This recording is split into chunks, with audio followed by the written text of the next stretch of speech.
¿Cómo les fue en el joven? Bien. ¿Bien, mal? Bien. ¿Más mal que bien? Bueno, entonces, pues vamos a ver, ya no vamos a ver todos los tumores nasales, solamente me voy a enfocar en uno que sí quiero que identifiquen. Este tumor es un tumor benigno, pero pues tiene ciertas características, lo cual lo puede hacer fácilmente reconocible. Es un tumor que solamente afecta a varones, a hombres, y generalmente empieza a dar síntomas en la infancia, pubertad, adolescencia, ¿verdad? Casi siempre empieza como a la edad de los 8 o 9 años, con sangrados, epistaxis severas, que prácticamente para que se controle necesitan de aplicación de taponamiento, a veces internamiento, hospitalización, transfusiones. Son sangrados muy masivos porque pues, la naturaleza del tumor es vascular.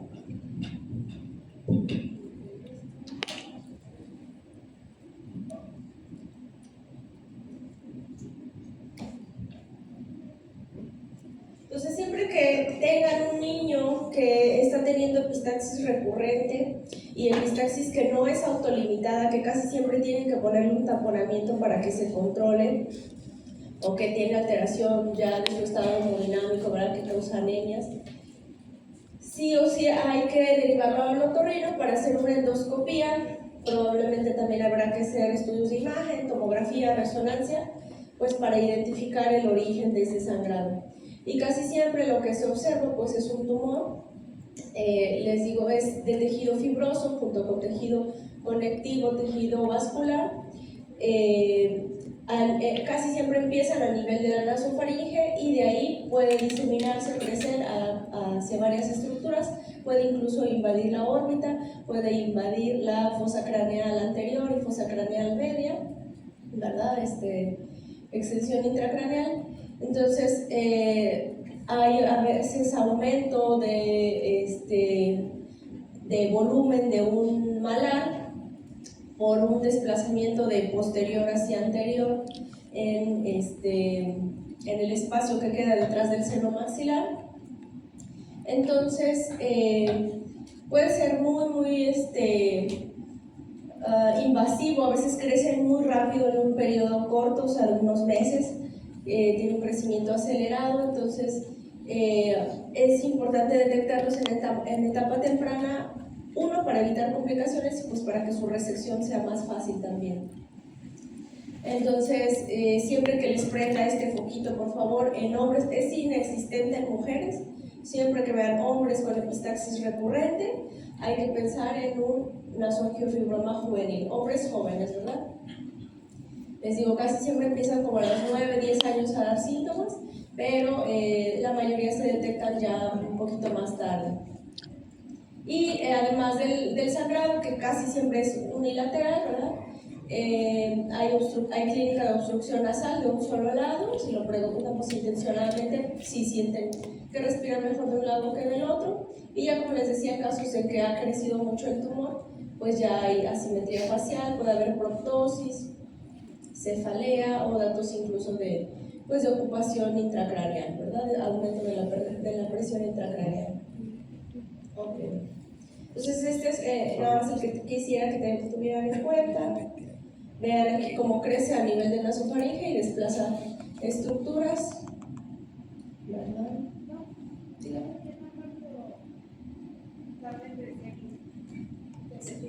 Te digo que es variable, generalmente no es tan rápido, pero hay pacientes que sí, o sea, uno los ve de que apenas lo detectaste y lo ves en 3-6 meses y ya creció y invadió órbita, o sea, a veces sí tiende a ser muy rápido su crecimiento, por lo general es con los años, o sea, por lo general te digo, empiezan en la infancia, 9-10 y se detecta hasta los 12-13, pero hay casos que sí crecen muy rápido. ¿Cómo es vascular?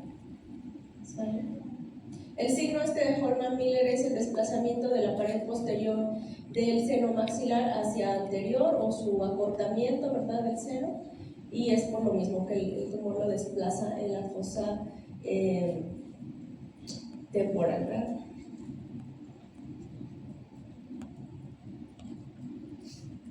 Cuando hacemos estudios con contraste, pues bueno, se delimita mucho mejor la extensión del tumor por su origen vascular. Ok, esto ya la clasificación, no solamente que lo tengan en cuenta, que lo sepan, ¿verdad? ¿Qué es? Bueno, vamos a... De fractura nasal, chicos, la verdad es que solo hay una pregunta de fractura nasal en el examen. La pregunta es, ¿cuál es el sitio más común de fractura en los huesos nasales? Se refiere a cuál es el sitio en el que es más fácil que se fracturen los huesitos, y es en el tercio distal o el tercio inferior, ¿verdad? Pues de fractura realmente no tiene mucho chiste. Fractura nasal, acuérdense que es por clínica realmente como la detectamos.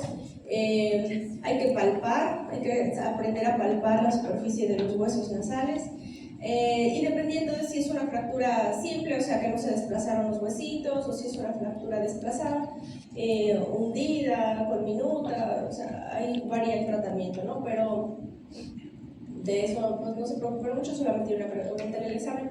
Ya para la vida práctica, para el día a día, cuando ustedes vean una nariz, a veces es muy evidente, ¿no? Una fractura nasal cuando está desplazada de la línea media a la pirámide, ahí la conducta, lo ideal es que en el momento se alinee. Vamos a abrirlo para que... Doctora, ¿tercio distal o inferior de qué hueso? De los huesos nasales. En general. ¿Cuántos huesos nasales son? ¿Uno? ¿Nasal? Ajá. Ah, no. Son dos, el derecho y el izquierdo. ¿Cómo son los huesos nasales? Son como un rectángulo.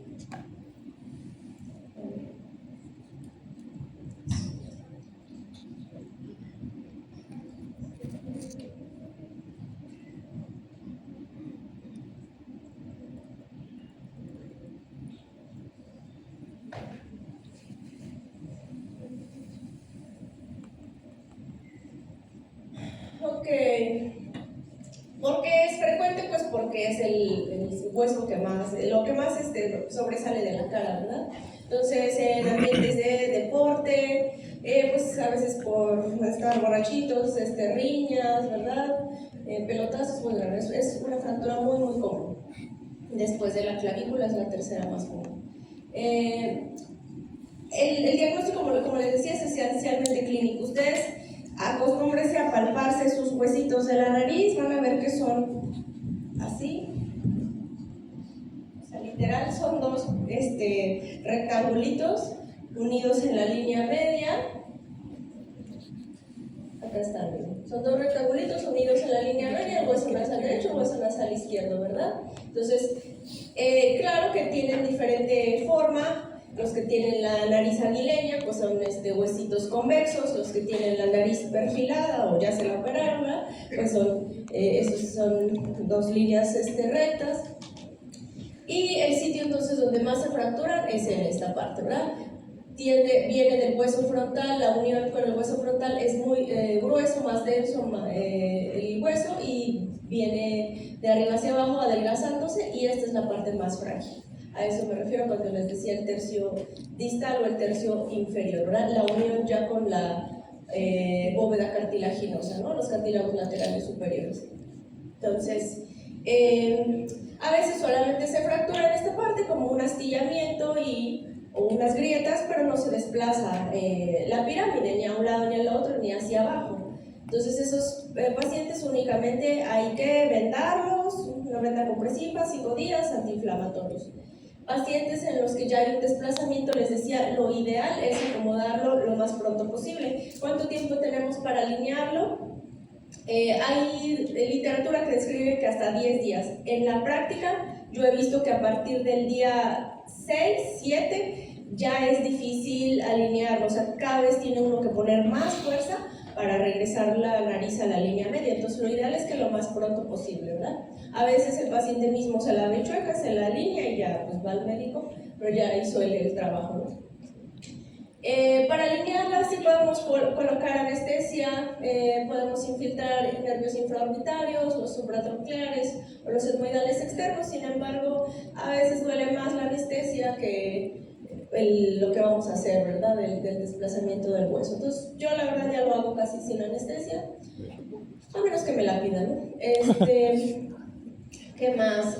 Cuando el huesito está hundido, cuando vemos que está hacia abajo deprimido, alguno de los dos o los dos, lo que hay que hacer es introducir un objeto rojo por la nariz. Claro, aquí también en la mucosa hay que poner anestesia y vasoconstrictor. Introducimos un objeto rojo y levantamos hacia arriba, ¿verdad? Y luego colocamos tapones, pueden ser de Merocel, que es una gasa que es una esponjita que les decía que es como el Gelfón, pero se expande, pero no se absorbe. O podemos poner un tapón literal de gasa, aunque eso es más traumático, algo que mantenga la pirámide nasal elevada. Aquí lo que me interesa de fractura o de trauma nasal es que sepan identificar lo que es verdaderamente urgente.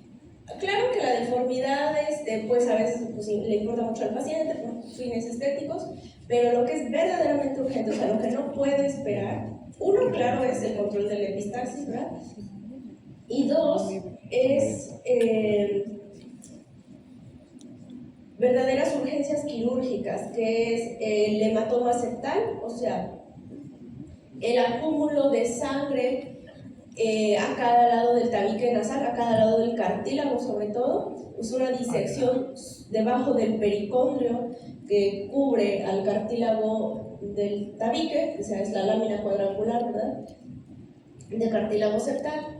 Y entonces esta disección, este acúmulo de sangre de los dos lados, lo que provoca es una necrosis del cartílago, porque es es a través de la mucosa que el cartílago se nutre. El cartílago en sí, cuando uno lo diseca, es avascular. Entonces, cuando hay esta separación entre la mucosa y el cartílago empieza a sufrir necrosis. Y esto puede hacer que el cartílago se infecte y se reabsorba. Entonces, esto deja una deformidad estética importante que se llama la nariz en silla de montar. Entonces, cuando ustedes vean, exploren y en una fractura nasal, exploren y vean un abombamiento de la mucosa de los dos lados, esto hay que sí o sí llamar al otorrino para que entre a quirófano a drenarlo, ¿verdad? Y hacer un lavado. A veces esto ya es pus, a veces solo es sangre. A veces se confunde solamente con el edema de la mucosa por el trauma. ¿Cómo van a saber si es acúmulo o no? Bueno, el hematoma septal literal pues es fluctuante, se siente pues como un globo lleno de agua, ¿verdad? Y cuando es edema es fácilmente compresible y si ustedes le ponen un vasoconstrictor tópico, pues ya se ve después normal. O sea, se baja de tamaño, ¿verdad? Entonces, eso sí es algo importante que tienen que detectar en todo paciente que tiene trauma. ¿Tiene o no tiene hematoma? Ya lo de la fractura, la estética, pues eso es otro rollo, o sea, eso puede esperar un poco más. Pero si trae un hematoma, eso sí o sí hay que drenarlo. ¿Okay?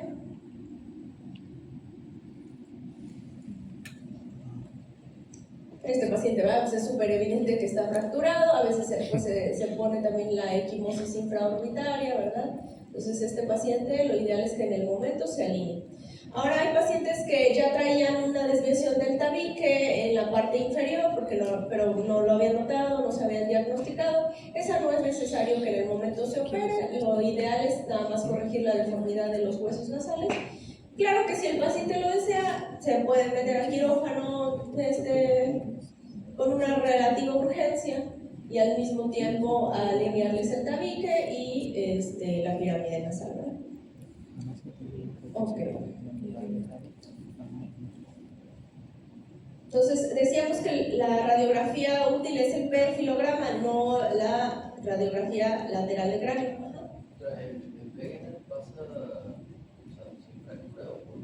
¿El qué? Ajá. ¿Pasa igual un hematoma ahí sentado o porque igual ¿O por qué le sangra la nariz? No, porque porque tiene como nariz así igual. Ah, ya, sí. Sí, porque le sale un hematoma.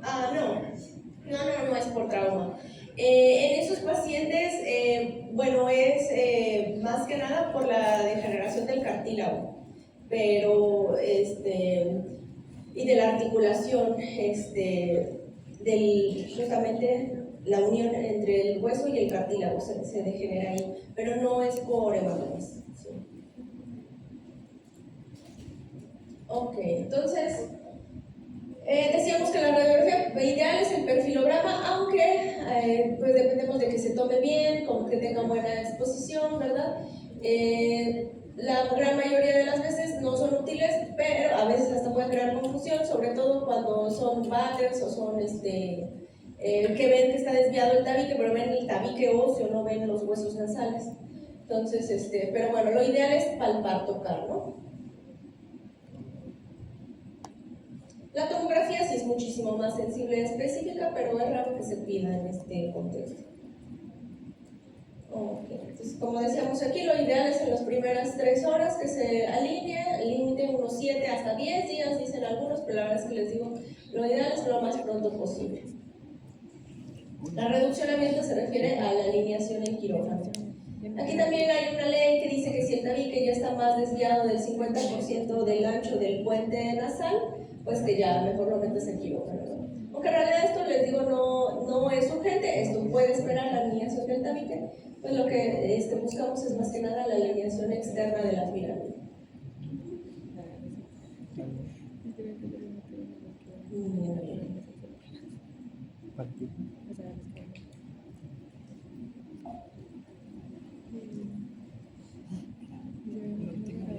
Creo que de nariz ya acabamos.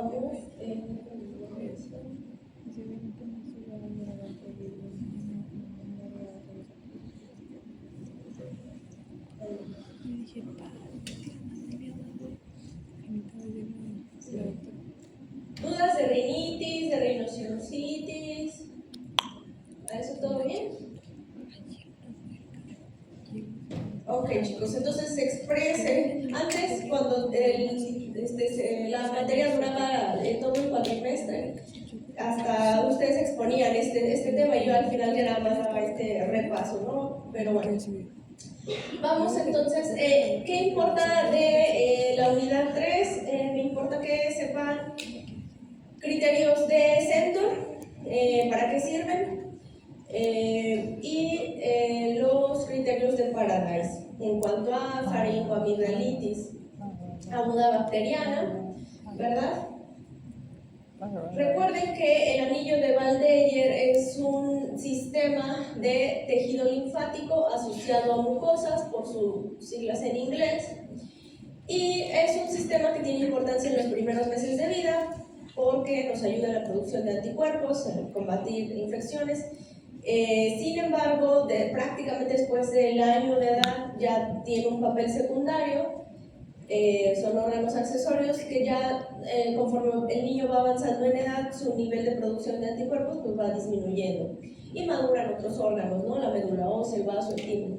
Sin embargo, es importante saberlo, saber que están ahí, porque a veces pues pueden dar más problemas de lo que ayuda, ¿no? A veces hay un crecimiento exagerado de este tejido. A veces esto es de manera, es una característica que se hereda, o sea, niños con anginas hipertróficas, generalmente uno de los padres también tuvo anginas hipertróficas, o a veces es algo que se adquiere en la vida ya extrauterina del niño por exposición a ciertos irritantes en el ambiente, o sea, niños que constantemente están, o sea, que están en guardería, en contacto constante con niños que también están enfermos, que nada más están recirculando los virus o los virus están mutando, ¿verdad? Niños que recibieron poca tiempo de lactancia materna exclusiva, niños con exposición a humo de cigarro, con reflujo gastroesofágico, ¿verdad? Niños alérgicos, todos estos son niños que es muy probable que tengan un crecimiento de estos tejidos. Y existen 4 estructuras. Hay unas que son unilaterales, hay quienes son, o sea, que solamente están en la línea media, y hay las que están bilaterales. Las amígdalas faríngeas, o que están en la nasofaringe, o las adenoides, estas están en la línea media, ¿verdad? Hasta atrás, en la nasofaringe. y a veces pues cuando crece mucho pues también ocasiona respiración oral. Las amígdalas palatinas, que son las que ustedes se pueden ver cuando se lavan los dientes, ¿verdad? Son las amígdalas o comúnmente conocidas como anquinas, están entre los dos velos del paladar, el anterior y el posterior. Las amígdalas tubáricas, que estas las encontramos también en la nasofaringe, pero a cada lado en la desembocadura de la trompa de Eustaquio. Entonces, cuando estas también se inflaman, al igual que las adenoides, pues tapan ese drenaje que decíamos del oído medio hacia la nasofaringe, y de ahí que empiecen a dar problemas de otitis media con derrame. Y la amígdala lingual, que es unilateral también y se encuentra en la base de la lengua, ¿verdad? A veces hay pacientes adultos que tienen hipertrofia de amígdala lingual por reflujo o por cigarro, y da sensación de cuerpo extraño, necesidad de aclaramiento vocal constante. Entonces solamente con una endoscopia a veces podemos ver que está crecida. Entonces, ¿cómo saber si una faringoamigdalitis aguda? Bueno, este es tema de pediatría, pero aquí para fines del examen también importa. ¿Cómo sabemos cuándo dar antibiótico, verdad? Para que sepan pues, los criterios de CETO, quizás estos ya los vieron en pedia, hay que aprendérselos. ¿Estos para qué nos sirven? Pues para saber distinguir un origen viral de un bacteriano. La verdad es que no es su sensibilidad y especificidad alta, se habla de un 78% más o menos, pero por clínica es lo único con lo que contamos como para orientar, ¿verdad? También acuérdense que importa mucho la forma y el tiempo de evolución, igual que en un resfriado decíamos, si a partir del 5-7 días en lugar de ir mejorando va empeorando, pues probablemente se está complicando, se está agregando una infección bacteriana, ¿verdad? Entonces, bueno, más de 3 puntos si había sospecha de, sospecharíamos de Streptococcus o de alguna otra bacteria y si dábamos antibiótico. Entonces, estos son los puntajes. Acuérdense, es exudado purulento, adenopatías cervicales dolorosas, fiebre mayor de 38.3 grados y la edad también importa. Claro que esto es más común en niños entre 3 a 14 años y pues entre más grandes pues la probabilidad va disminuyendo, ¿verdad? Entonces, aquí falta también el centro modificado que es ausencia de tos. Aquí no está, pero ausencia de tos también es un criterio de faringoamigdalitis aguda bacteriana. Esto todavía está en las guías de práctica clínica, por eso se los puse acá. Todavía el esquema pensado para erradicación de estreptococo que causa faringoamigdalitis es penicilina benzatínica. La verdad es que esto pues ya puede ser fácilmente sustituido por una cefalosporina para que ponen al paciente a llorar, ¿verdad? Con una inyección, pero bueno, todavía está en nuestras guías de práctica clínica. Entonces, la hipertrofia adenoidea decíamos que es causa de respiración oral, de ronquidos, es causa de mala dentición, porque el paciente está todo el tiempo respirando por la boca, ¿verdad? Entonces, no se neumatiza bien el seno maxilar y por lo tanto no bajan adecuadamente la arcada superior. También son niños que se quedan pues con el pómulo chiquito, un poco neumatizado, o sea, como aplanado el tercio medio facial, con ojeras, poco desarrollada también la mandíbula, tienen micro retrognatia. Entonces, todo niño que ronque, por favor, hay que estudiarlo, no es normal, bueno, ni en niños ni en adultos es normal roncar, pero sobre todo hay que vigilarlo más en niños para evitar las complicaciones asociadas al crecimiento facial por respirar por la boca en lugar de por la nariz, ¿verdad? Entonces, la detectamos a través de una radiografía lateral de cráneo, aquí sí, con foco en adenoides o foco en tejidos blandos, y vamos a ver un estrechamiento de la nasofaringe. O si el niño coopera, tiene suficiente edad, podemos pasar directo el endoscopio por la nariz y ver pues, el cojinete de las adenoides que obstruye la coana. Entonces, niños que además tienen ya en clínica, por ejemplo, de apnea del sueño incluso, o que ya tienen acúmulo de moco en oído, ¿verdad? Ya hay otitis meas con derrame.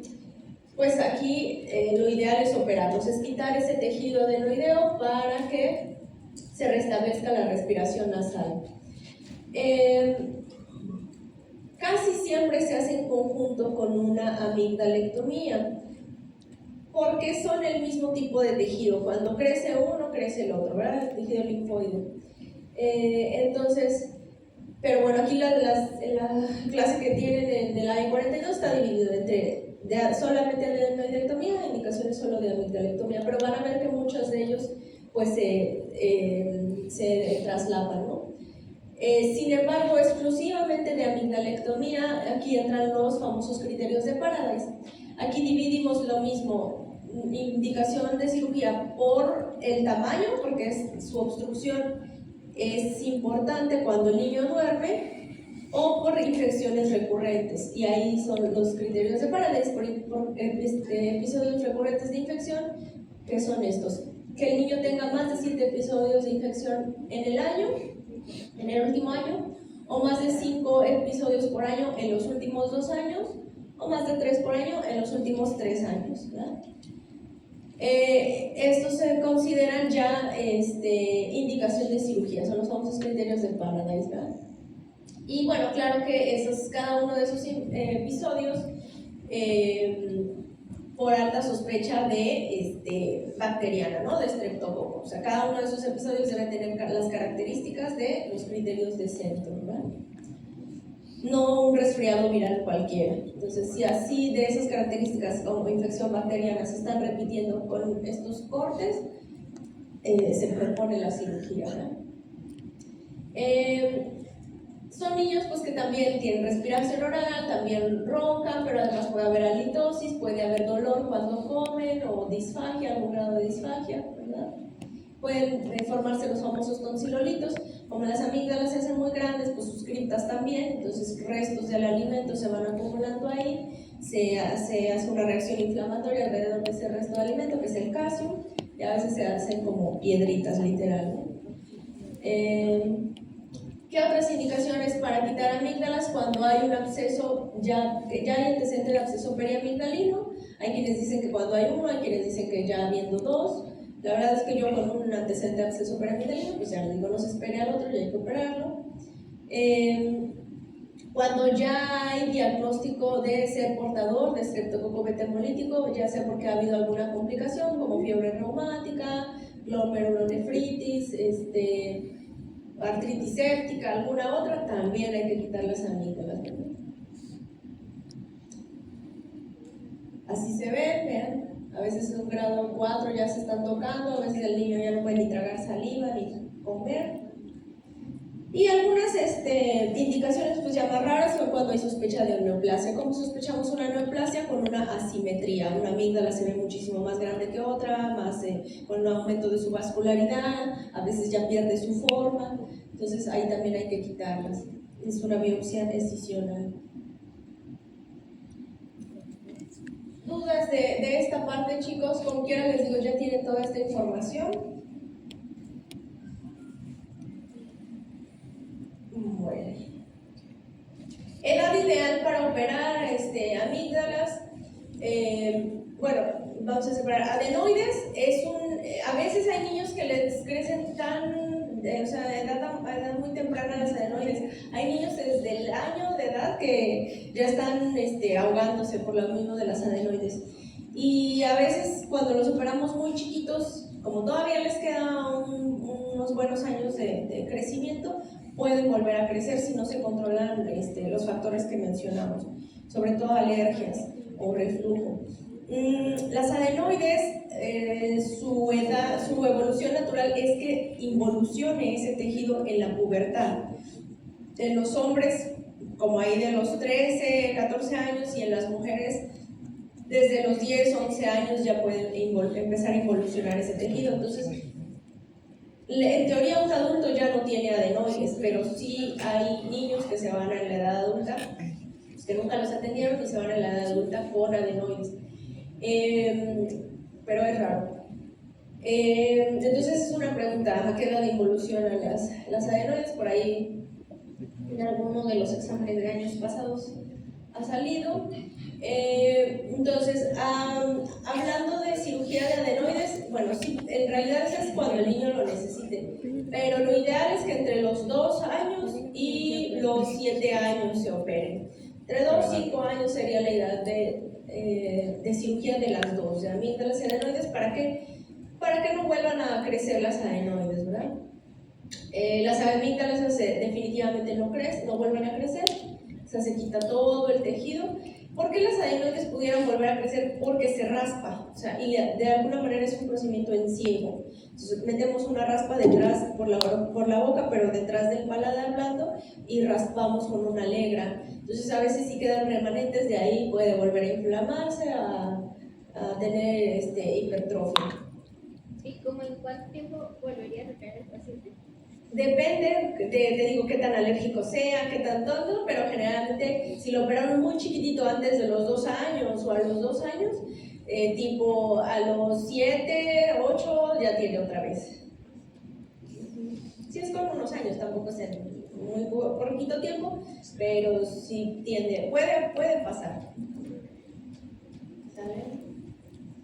¿Más dudas de esto? Ok, entonces vamos a ver si nos da tiempo, algunas de las lesiones benignas más comunes de laringe. ¿Ustedes ya llevaron onco o van a llevar onco?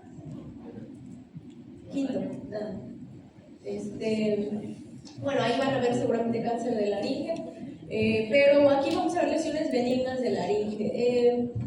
Acuérdense que la laringe, pues bueno, es una estructura de cartílagos unidos por ligamentos, y el órgano como tal, que es el órgano pues, que sirve para respirar, para protegernos de la vía digestiva cuando comemos, y para fonar por último, ¿verdad? En ese orden nosotros siempre que encontramos una enfermedad de la laringe, siempre tratamos de priorizar esas funciones. Primero respiración, luego protección y al último la fonación. Y a veces al paciente lo que más le importa es la fonación, pero pues no, van en ese orden, ¿sale? Entonces, las cuerdas vocales en sí son músculos, es el músculo tiroaritenoideo, eso también es pregunta de examen, es el músculo tiroaritenoideo que está cubierto de algunas capas que sobre la superficie del músculo se deslizan para producir esta onda mucosa que produce la voz cuando las dos cuerdas se tensan y se unen en la línea media y vibran, ¿verdad? Entonces, hay patología que se instaura dependiendo de cada una de estas capas. Hay patología que solamente afecta a la mucosa, hay patología que afecta el espacio debajo de la mucosa, y hay otra que afecta a la lámina propia, ¿no? Entonces depende también de la profundidad, depende del tratamiento. Acuérdense que la laringe, el movimiento de las cuerdas está dado por el nervio laríngeo recurrente. Cuando hay una parálisis de ese nervio, pues hay parálisis cordal, el movimiento de alguna de la cuerda. Es mucho más común una parálisis cordal del lado izquierdo porque ese nervio, acuérdense que es más largo, ¿verdad? Recurre hasta el callado óptico, entonces tiende a lastimarse con más frecuencia. ¿Qué más? Y la sensibilidad está dada por el nervio laríngeo superior. ¿Qué más? La mayoría de los músculos son músculos aductores, o sea que promueven el cierre de las cuerdas para la voz. El único músculo que es abductor, o sea que abre las cuerdas, es el cricotiroaritenoideo posterior. De esto hablando de los músculos externos de la laringe, ¿verdad? Entonces aquí, en especial para la clínica de patología de laringe, lo que importa, hay algunos síntomas que son como clave para orientar el diagnóstico. Y claro, también antecedentes, ¿verdad? Si el paciente padeció alguna infección de vías aéreas superiores previas, si tiene antecedente de trauma traqueal por una intubación, si usa su voz como un medio de trabajo, pacientes que pues cantan, que oradores, que dan clases, ¿verdad? Si abusa de su voz, pues también pacientes que se van a gritar al karaoke y están bebiendo, están fumando, pacientes que tienen reflujo, si se hidrata bien, o sea, todo esto, el clima, ¿verdad? Si están en ambientes muy, con mucha resequedad o cambios bruscos de temperatura, todo esto influye para la historia clínica de la voz, ¿verdad? Entonces, el paciente puede quejarse de disfonía, que es una alteración en el timbre de la voz, puede ser afonía, que no le sale nada de voz, o hipofonía, puede sentirse con disnea, sensación de que le falta aire, o que se cansa al hablar, o que le duele al hablar, ¿verdad? Entonces, todos estos síntomas pues, nos indican patología de laringe, ¿verdad? El famoso laringoespasmo, que es el cierre brusco de la glotis cuando hay un estímulo nocivo, casi siempre es reflujo ácido en las noches que los despierta, entonces se despierta con una sensación de ahogo, ¿verdad?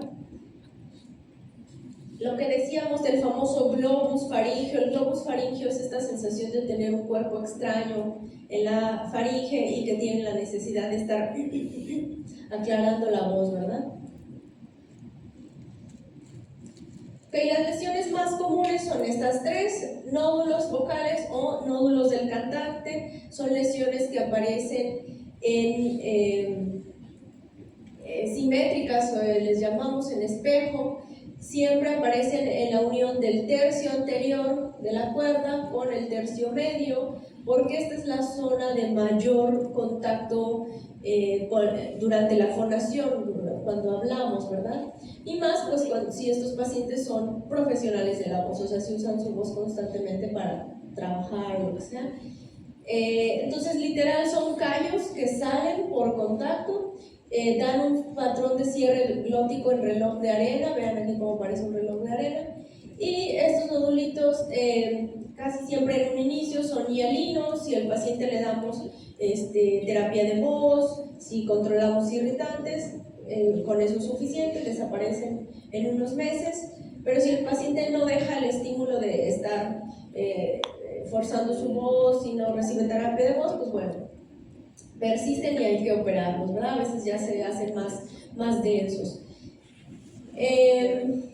Completamente benignos. Aquí llévense esta idea, por favor, chicos. Todo paciente que tenga disfonía que persiste por más de 6 semanas, es obligatorio hacerle una laringoscopía. O sea, hay que ver la laringe, hay que ver las cuerdas vocales. Una disfonía que persiste por más de 6 semanas no es normal, ¿ok? Entonces, bueno, la única forma de diagnosticarlo es viendo la laringe, ¿no?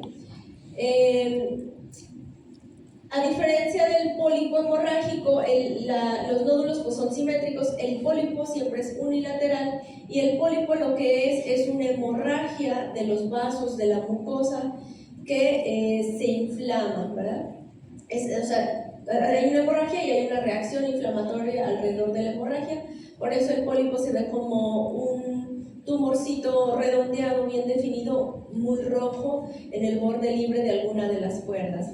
Y son pacientes que típicamente hicieron un esfuerzo vocal muy grande, les digo, el típico que se fue, o músico, o cantante, o pues uno que se fue al karaoke y se echó varias rolas tomando, fumando, ¿verdad?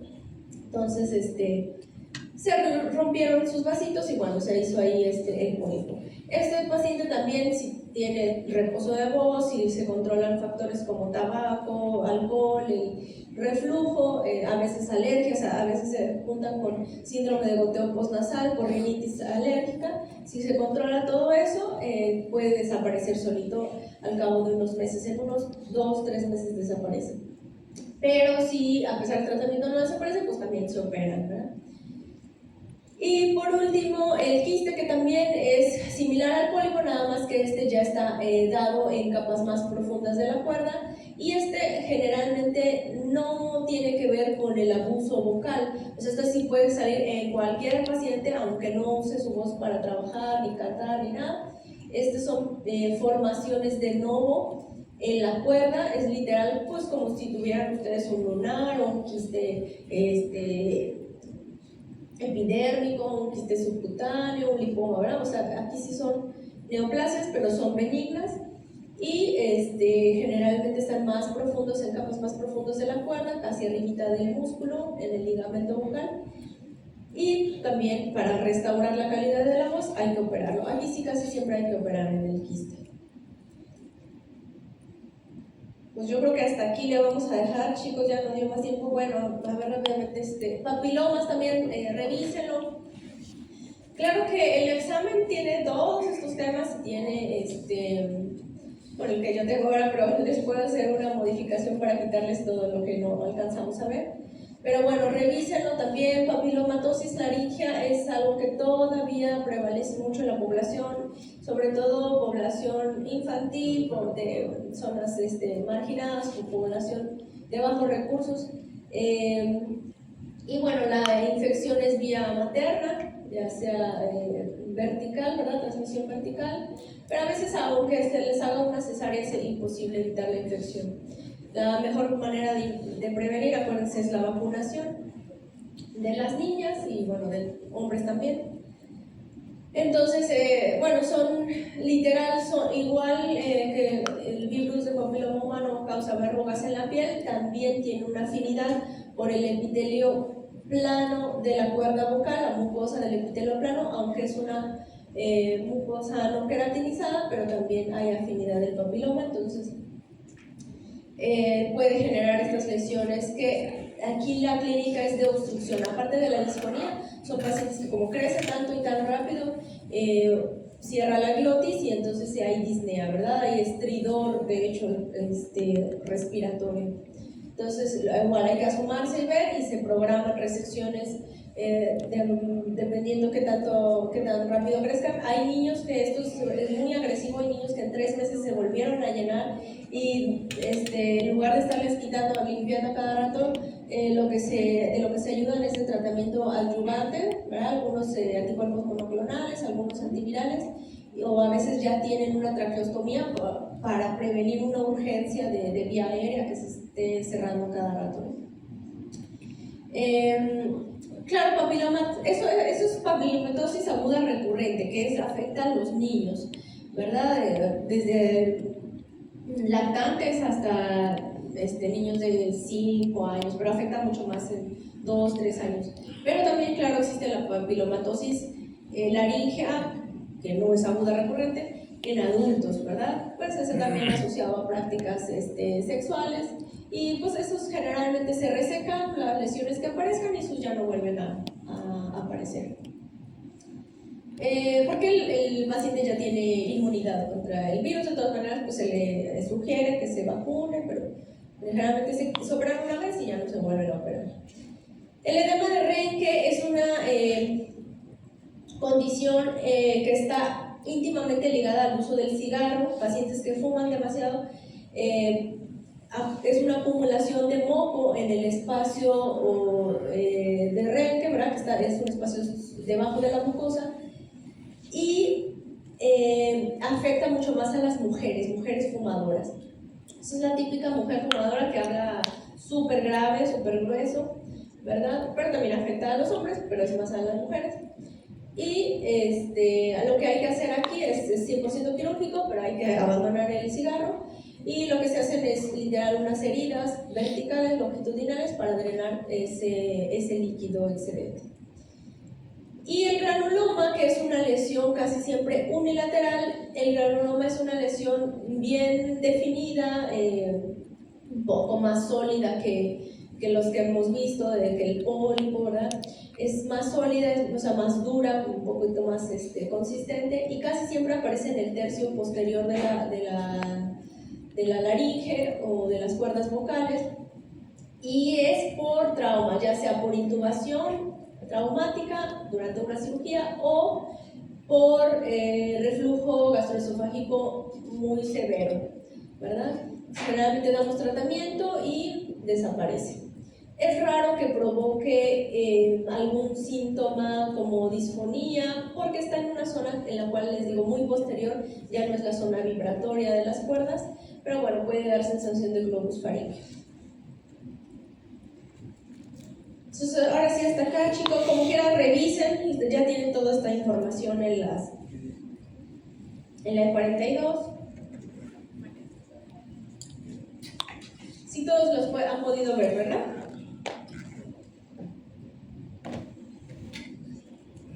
¿Tienen clase ahorita? Bueno. Ni modo, se fueron buenas preguntas del examen.